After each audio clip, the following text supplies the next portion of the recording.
Hi, I'm Nisha DeGaring, host of Good Things Utah, and I've been a longtime supporter of Todd's Beliefcast. I hope you find inspiration in the courageous stories shared by the amazing people Todd features on his show.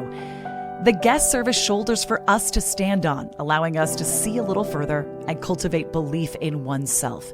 Remember, you have the dignity and power to change. I encourage you to keep striving and believing in yourself. Enjoy today's podcast. Welcome back, everybody. This is Todd Sylvester, your host of the Beliefcast. Today, I sit down with an incredible woman whose story is one of courage, healing, faith, and finding her voice. Gina Beus has walked through heartbreak, loss, abuse, and a deep uncertainty, yet to rise instead of retreat. After losing her mother to cancer and finding herself trapped in an abusive relationship, Gina made the courageous decision to choose faith over fear.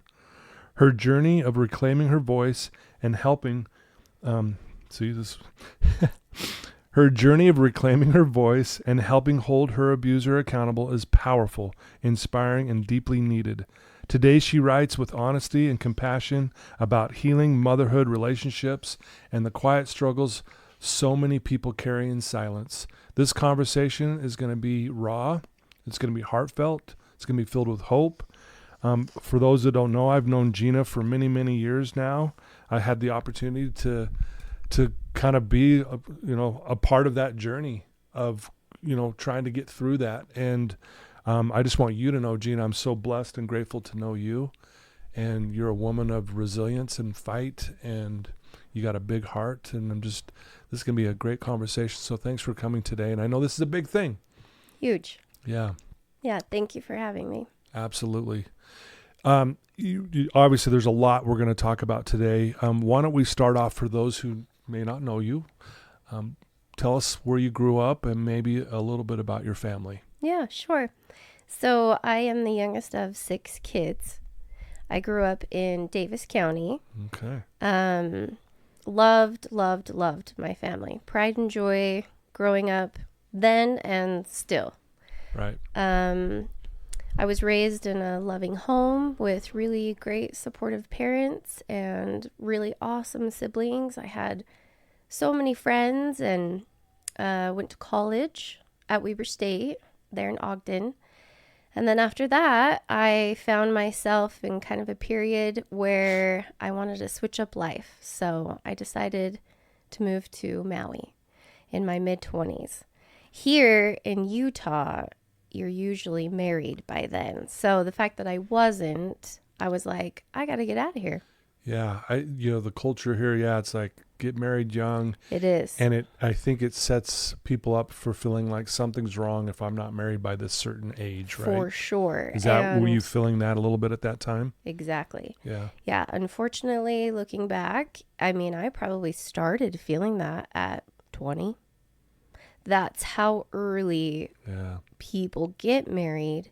And if you don't have a boyfriend or close to getting married, you start to wonder, oh, where's my guy? Where's my story? What's my purpose? Yeah. So if I'm not getting married, what am I supposed to be doing with my life?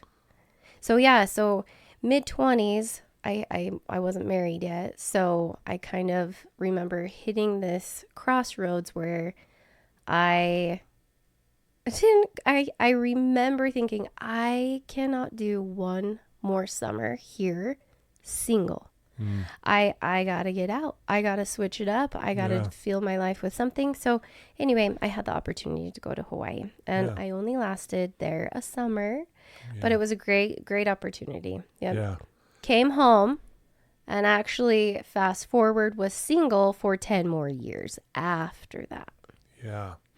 And as you're going, again, that's 10 years. There's a lot going on, with you. Yes. Talk about what was if you were already feeling like something's wrong because why am I not married?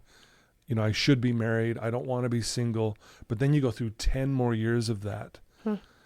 What's going on? What's your mental state? How are you dealing with that? Those 10 years, my reaction initially to that question wants to be like, oh, it was so hard. It was so hard. And yes, it was, but it was also filled with friends and travel and learning how to live on my own and have roommates. And then honestly, roommate after roommate after roommate, because then they all got married. Yeah. And I watched them leave, and I was a bridesmaid and a bridesmaid and a bridesmaid.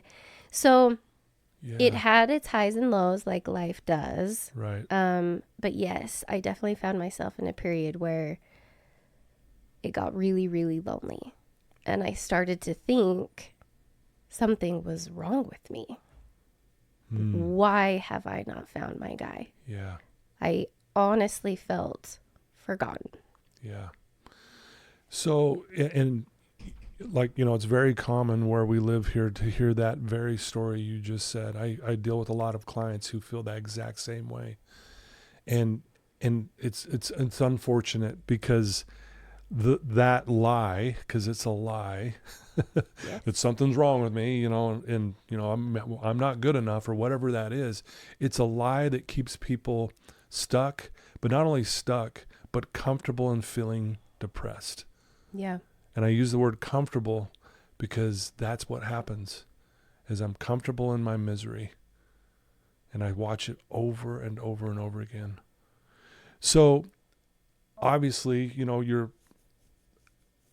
the word, you're not desperate to be in a relationship, but maybe that is the word. I don't know. Sure. So you find yourself getting in a relationship. We talked about in the intro that you find yourself in an abusive relationship about the same time your mom's going through and your family's going through some hard things. So share what was going on there and how that played out. Yeah. I met my abuser, I guess we'll call him, when I was 29.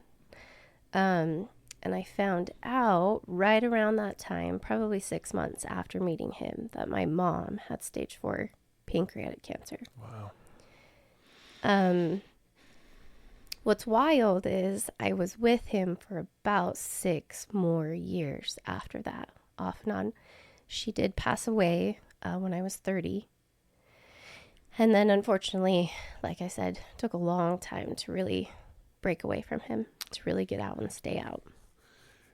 Did you know, this might sound like a obvious question, maybe not, or an obvious answer to this question. Did you know he was an abuser at the beginning? No. Because a lot of times that, it's not recognized at least, or things aren't progressing in that area until later. Yep, I have done definitely a lot of research while I was with him, trying to make sense of who he was and trying to make sense of his behavior, and also done a lot of reading and research after. So I learned a ton about a narcissist. And if anyone is familiar with that term, you know that they're charming, they're fun, they're charismatic. So he was definitely all those things. They typically never come out looking like a bad guy. Right. So he did come in, sweep me off my feet pretty hard and pretty fast. Obviously, looking back, I very much could tell you that there were warning signs, red flags. Yeah. My instinct, my gut was off. Yeah. Probably a couple weeks in. And I would say most of that would be too hard, too fast. Yeah. If you've heard the term love bombing, I was definitely love bombed.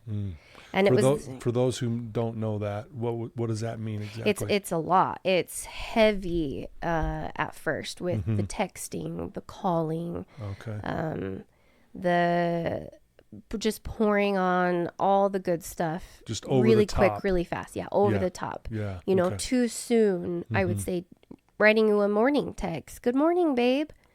And it's this weird balance of, oh, this feels good, but also this feels a little weird. This like I don't even know you that well. Yeah.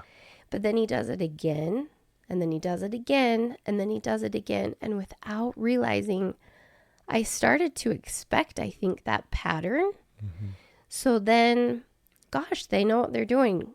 If they stop, all of a sudden, that's when I'm like, wait, where did he go? I'm hooked. Yeah. I'm hooked from that heavy love bombing. So if he backs off, I think purposely to hook the girls, his victims, whatever you want to call us, then we're in pretty deep. Yeah. Because he so heavily got you right where he wants you from the very beginning. Yeah. And then it causes a reaction on your end of like to come back and go, hey, where are you? And hey, is everything okay? And, Yeah. And then now you're trying to make sure he's happy and pleasing him. And Exactly. right. Yep. And then it's kind of like the push-pull relationship. Push you away, and I'm going to pull you back in. And I'm going to push you away and pull you back in. Yep. Exactly like that. Yep. Wow. And again, I didn't know what that was. Right.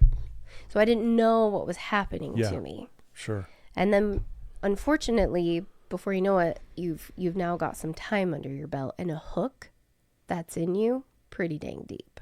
Yeah. Wow.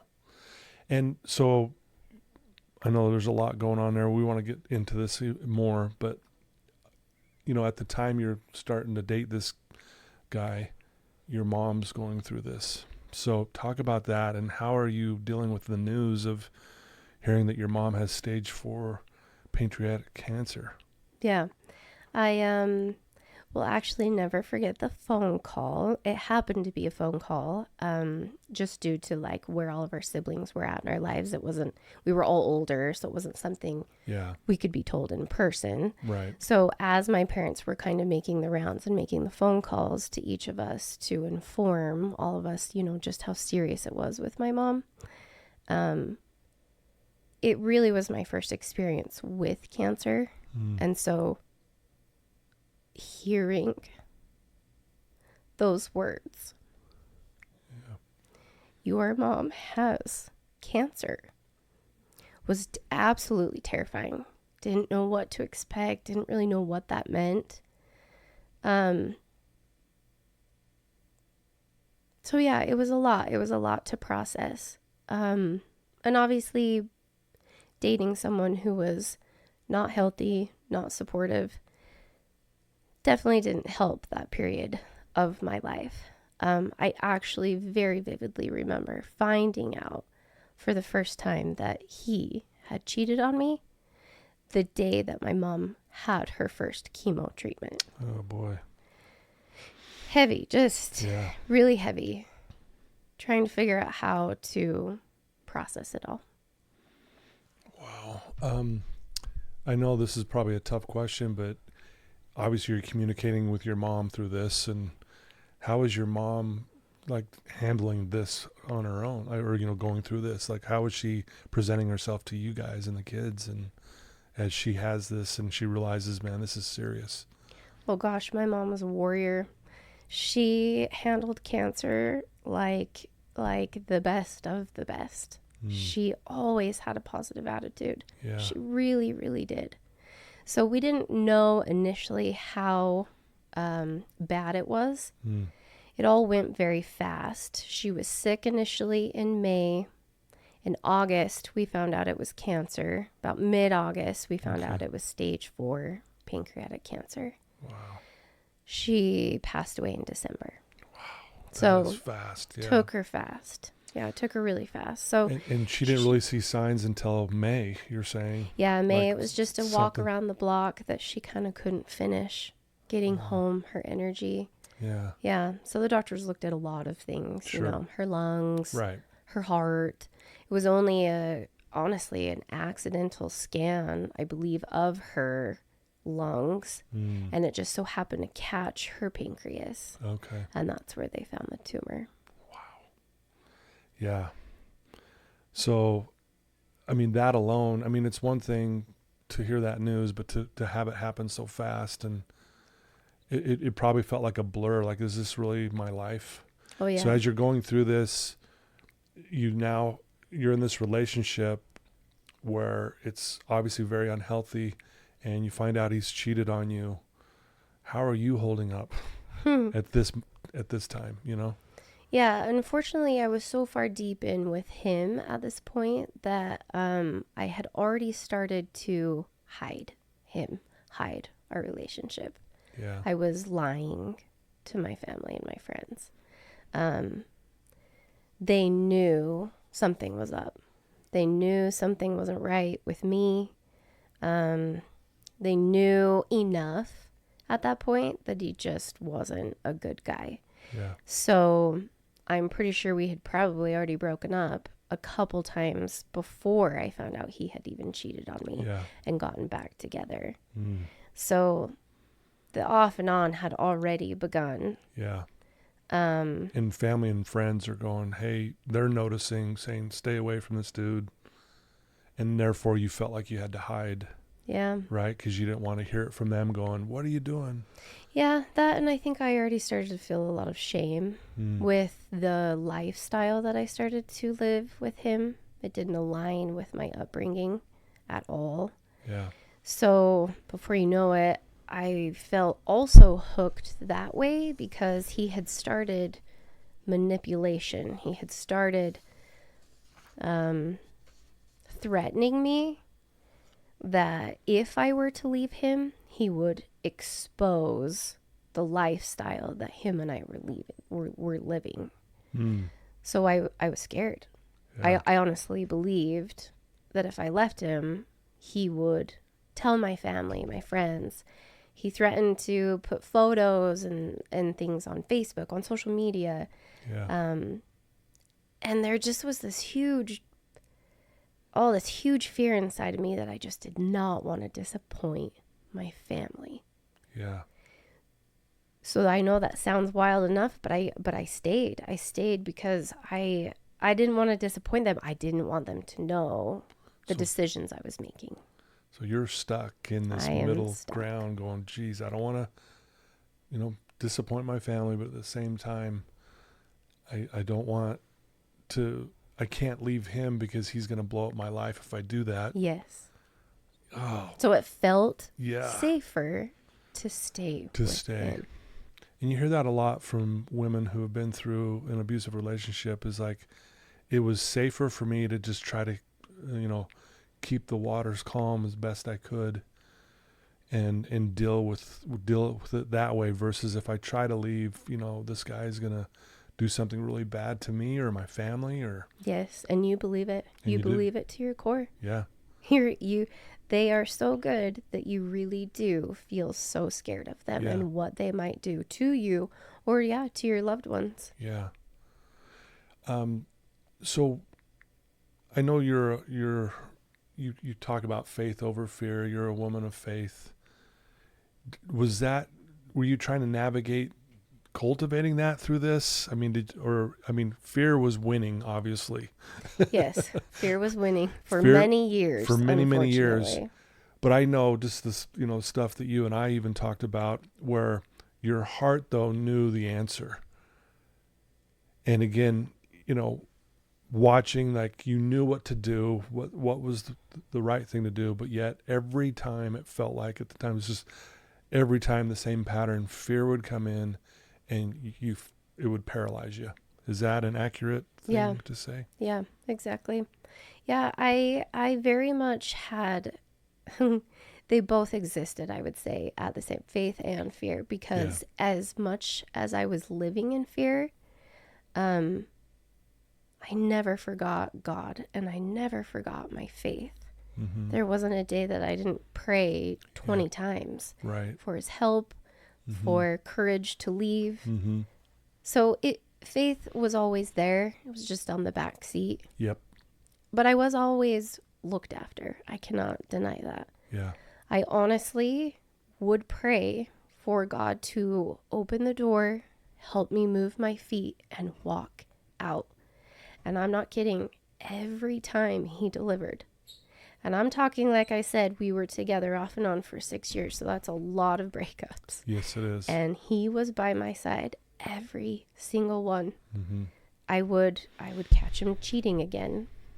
I would be shown some kind of evidence of who he really was, like a reason to leave. Yeah. Like it was really pretty wild. And I just cannot deny that I was being looked after. Right. Well, I remember, when you and I were meeting, even how you talked about your friends at the time. You had a lot of friends you know a lot of people. You do. You know a lot of people, and a lot of people love you. And I know that you had a ton of support from friends, and sometimes God shows up through people. Yeah. Right? Yeah. And I just think, man, you were, as hard as that was, obviously you still had family, even after the passing of your mom, which was hard, obviously.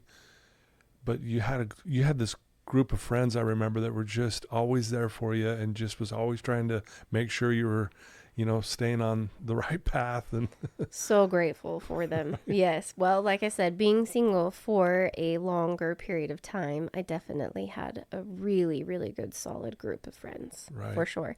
Yeah. And there are a few in particular that definitely come to my mind as I got deeper and deeper with him that just really never left my side. Yeah. Because like I said, unfortunately, I started to hide my relationship with him. Yeah. So even those good core group of friends didn't know. I really was living a double life. Yeah. And there's a handful of friends that I still felt safe to Sure. really converse with about Yeah. it all. A common thing of when someone's in an abusive relationship, the abuser, one of their MOs or one of their powers over the person is to silence them. Abuse is something where it silences people. You don't have your voice, right? When did you start realizing that you needed to make a change and get out of this and truly move on from this and actually find your voice again? Yeah. As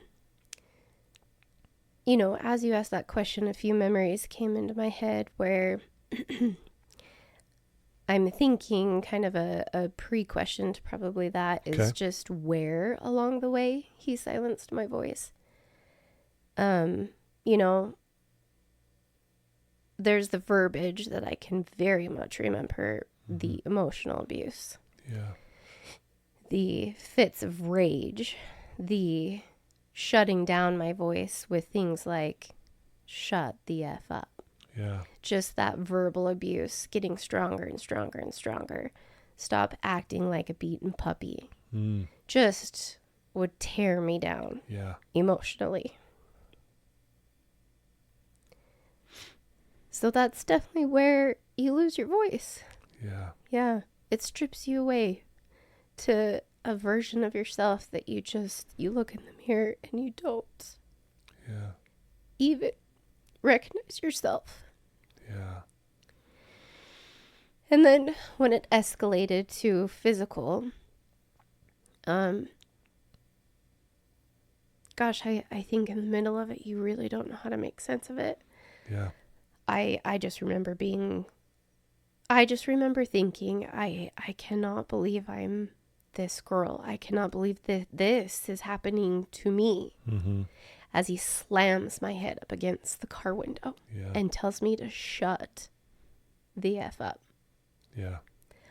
Oh, my voice was silenced. All right. Yeah. You knew your place. Yeah. You knew you weren't allowed to speak. You weren't allowed to do anything. You were his puppet. Yeah. And I followed it because you're scared of him. Yeah. I think a lot of people have a misconception, if that's the right word, a stereotype maybe in their head Yeah. of what they picture abuse looking like. And I guess I really want to make it a point to show people that abuse looks like me. Yeah. It's me. It's your neighbor. It's your sister. It's your daughter. It's your friend. Yeah. It is happening to women. And it's happening in different forms, right? Some more severe than others. But before this abuser, I have had plenty, unfortunately, experiences in the dating world where I felt very pressured by men. Mm-hmm. And I did not know how to use my voice Yeah. to tell them no. Mm. They would push and they would push and they would push. And because of my upbringing, where there was a lot of faith involved. There was a lot of chastity rules. So things weren't talked about in the home. Right. Because you just weren't supposed to be doing them. Right. And that's okay. That's no fault to my upbringing. Yeah. But I have to tell you what I've learned is it's happening. It's happening to your daughters, to your sister, to your friends in some form or another. And if it's not, and I'm sure in plenty of cases it's also not. Right. But I'm even talking the smallest form. Sure. In dating, you know, all that kind of things. When you start to get physical, I want women to have the tools that I now have, that I now know through what I've been through. Yeah. I want to help them Right. know what to do when they're in those situations. Yeah. Because I didn't have a voice. I didn't know what to do. Right. So with that said, and thank you for sharing that, what are some of these tools? Is there some you can share with us? Like what, is there a one tool like, man, this is where it starts, or that could be helpful for someone listening right now? I keep going back to,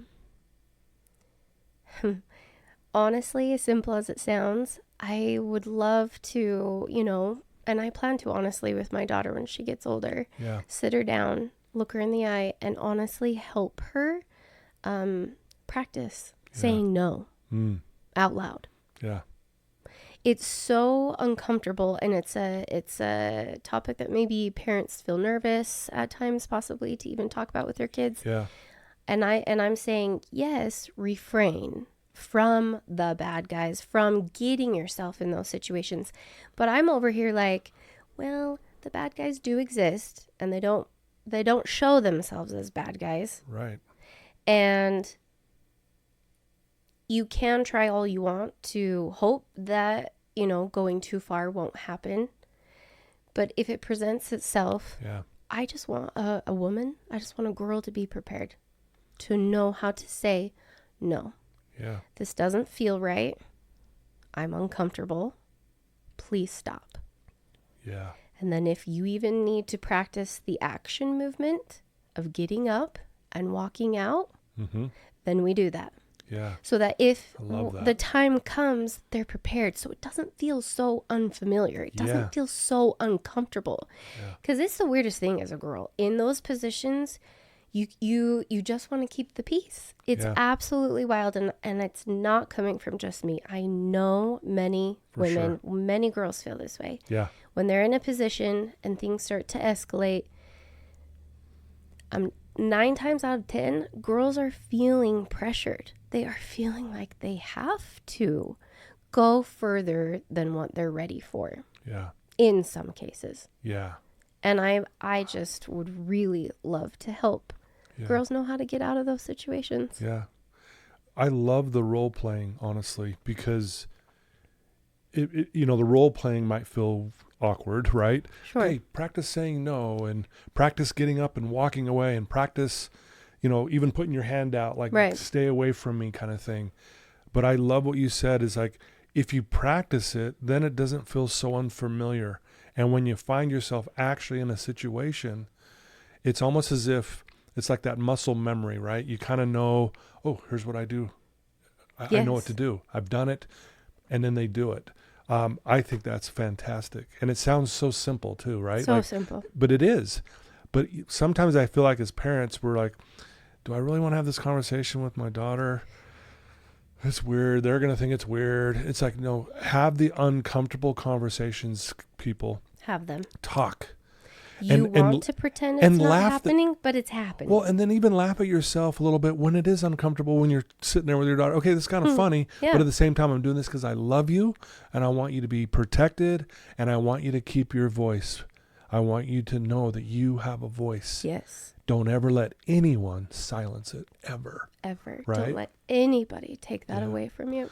Yeah, I love that, Gina. I think that alone right there would change a lot of family dynamics if they'll just have the conversation and then role play what you just said. I think that's beautiful. Yes. Let's not pretend like that situation won't happen to your daughter or your sister. Yeah. I'm telling you, it might. It Yeah. really might. And again, levels. I'm not even Sure. talking the extreme part. I'm Right. talking when it just starts at the basics. Yeah. And it's all new and it's Yeah. all exciting when you're young and you start Yeah. doing what you do when you start dating. Yeah. And you as a woman as a girl may not always be ready for what he's starting to push and what he's starting to pressure. So have you talked to your daughter about how to get out of that? Yeah. And I would guess, I don't know this for a fact, most have never had that conversation. Yeah, that would be my guess as well. Yeah. And not to say we're bad parents or this and that. I mean, I'm guilty of that too.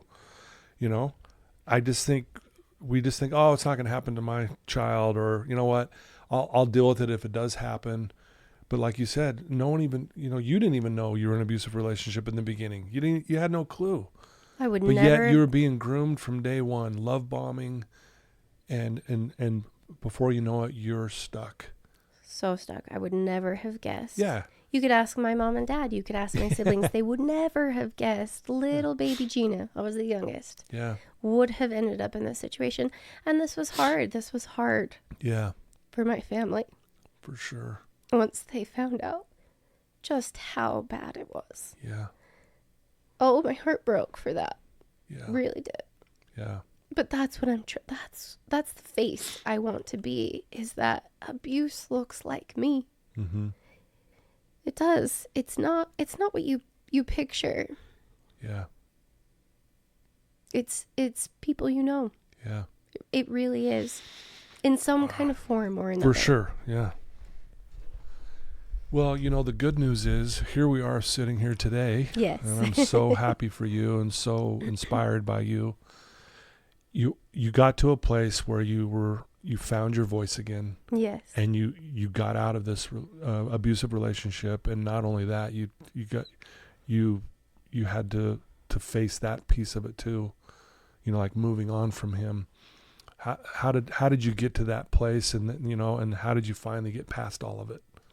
Yeah, I like I said, tried to leave a lot. I really did. Yeah. And we did, and I would break up a lot. But he was aggressive. He would show up at my door. He would show up at my window and knock and knock and knock at midnight. Knock on my bedroom window. Yeah. I remember you telling me these things when we were meeting, Yeah. and I just could picture the fear.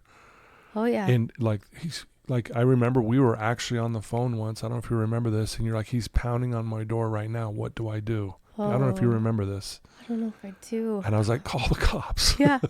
and you were afraid to even do that was. because of what that would cause him to do later even. Exactly. And I never did call the cops on him.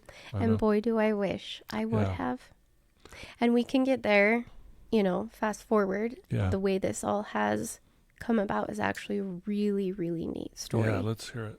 So to answer your previous question about, choosing faith over fear and how I Yeah. finally got out, Yeah. there was an activity that a friend and I went to. And we kind of did, the conductor was just trying to portray, the whole, like you had just said, acting, practicing things, writing things, saying things out loud. So they said, if you could write a saying on your body, Yeah. literally write it on your body, Yeah. like a mantra, a motto, something that you want to live by, what would it be? And I remember sitting there thinking, gosh, I am so scared all the time. I am so scared every day. I'm scared that I'm in this relationship that I don't know how to get out of. Right. And then I was so scared of what waited for me on the other side. Because wild enough, this abuse is what I knew. But being single, you remember, being single was also terrifying. Yeah. And I was also so lonely and so sad and so sick of being single. Yeah. So staying with him at times felt safer. Yeah. So in that moment, in that activity, they said, choose something. And I remember it honestly just came over me. Yeah. And I wrote on my body, on my arms, faith, on my neck, over, on my other arm, fear. Yeah. And I made a goal that day that I would choose faith over fear. Yeah. There was a part in that activity where they asked for volunteers to share. Mm. I don't know where the courage came from, but I did. I got up and I said, I will share. And that was the first time I said out loud in front of a crowd of people, I'm in an abusive relationship. Wow. And from that day forward, I knew I had to hold myself to it, and I knew I had to get out and stay out. Yeah. And I did. Wow. I did. Yeah, you did. The power of a word and the power of saying those words, right? Yes. Ooh. Yeah. That gave me chills. Yeah. Like powerful. And to be able to stand up and share for the first time, I mean, you had to, after, like you said, I mean, it felt empowering. Oh, yeah. You said something because you're no longer silenced. Exactly. And I had been silenced for years. For years. So to say it out loud was absolutely life-changing. Wow. Life-changing. It changed my life. It is what got me to get out and stay out. I chose that day to believe, to finally believe that there was something better for me. Yeah. To believe that I could actually have the strength to get out and stay out. Yeah. Wow. That's amazing. Thanks for sharing that. You know, as you're going through this, I know that your mom's always on your mind, always in your heart. Was that also something that help you through this too, thinking I'm doing this for my mom, or was there some kind of feeling there? Oh yeah. Yeah, I always have felt my mom and still do. You know, I feel like honestly I have this quiet ache, this missing for home. Yeah. That I can never quite get because she's gone. Yeah. But since she was such a wonderful, wonderful woman, there are so many parts of her that I know are just in me. There are so many things I do and say that remind me of my mom. Yeah. But she wanted just the absolute best for me. I mean, my heart breaks that she never got to see me find a good man and get married and have a family. That's all she wanted for me. Happiness. Yeah. Like I said, she died when I was 30, and I didn't get married till I was 35. Yeah. So she never did get to meet him. But I know she's so proud of me. Mm-hmm. And to be honest, I feel like she sent my husband to me. His heart and her heart are made from the same cloth. That's awesome. He's special just like she is. Yeah. What's your husband's name? Brent. Well, shout out to him. Yes. Yeah, he's an amazing human being. I know that you guys are madly in love. And I remember when you first were married and stuff, and I don't know if you remember this. I remember things, you know, you probably talked to a lot of people obviously around these kind of things, but I think you said it was the first time you felt safe. Yeah. The very first time. Yep. It's like, you know, because to be honest, it would be scary to get back into another relationship. For sure. After what you had been through. For sure. But yet, faith over fear, right? Give fear the middle finger, you know? Yeah. Yeah. And you did that. Yeah, I actually met him 2 months after the final breakup with my abuser. Yeah. His life, he was married and his life was falling apart. Yep. My life was falling apart at the exact same time. And obviously now it was falling apart to come together. Yeah. And I remember, it's weird, I'm having these memories come back up after, you know, we were talking through all that. And wow. Well, you know, here we are today. You've been through a lot. When you reached out to me, you said, I'm ready to share my story on this platform. So thank you, first of all. There's going to be a lot of people that are going to hear this, which is a great thing. What does this look like moving forward for you? Like, what is there more you want to do? Is there more you want, or are you just kind of in your hey, I'm in my groove. I've got my family. I'm in a safe space. I love my life kind of thing? Or is there more to what you want to do? Is there bigger plans or dreams? There is, yeah. That's funny how you just worded that, safe space, because I am in a safe space. I'm happy. Things are smooth. I'm comfortable. Yeah. But you know what it reminds me of? Well, you asked me what kind of zone I'm in. I'm in a zone of wanting to get uncomfortable, disrupt that peace for something greater, for the greater good of someone else. Yeah. I have to believe that what I went through wasn't just for me to grow and to learn, which of course I did, and I'm very grateful for that. Yeah. But I have to share what I know. I have to do it in hopes to help someone else. So what I was going to say is, disrupting peace, that's a hard thing to do. We all love to stay comfortable. Right. And I remember when my abuser, unfortunately after me, well, honestly, probably during me, because he was always with multiple women. Yeah. But after him and I broke up, a new story broke. Yeah. And I will also never forget that phone call from a friend who said, Yeah. "Have you heard?" Yeah. And I pulled it up and I read the details. And this poor girl literally ran in the middle of the night, knocking on neighbors' doors for help to get away from him. Yeah. He almost killed her that night. Yeah. I will never, ever forget reading that article. I, in that moment, knew that could have been me. Yeah. And I knew in that moment what he was capable of. I had no doubt, no question that really did happen. And I knew I needed to help that girl. The news shortly after broke about it, and it spread fast in the community. And they asked for anyone who knew any information to come forward. So back to that feeling of peace and comfortability. I was dating my husband at the time, and I was happy and safe. Yeah. And we were just in that love bubble. Right. And I didn't want to disrupt it. Right. But I knew. Yep. I knew I had to come forward. And he, of course, was nothing but supportive. Yeah. And coming forward and coming out to help that girl is one of the proudest things I've ever done.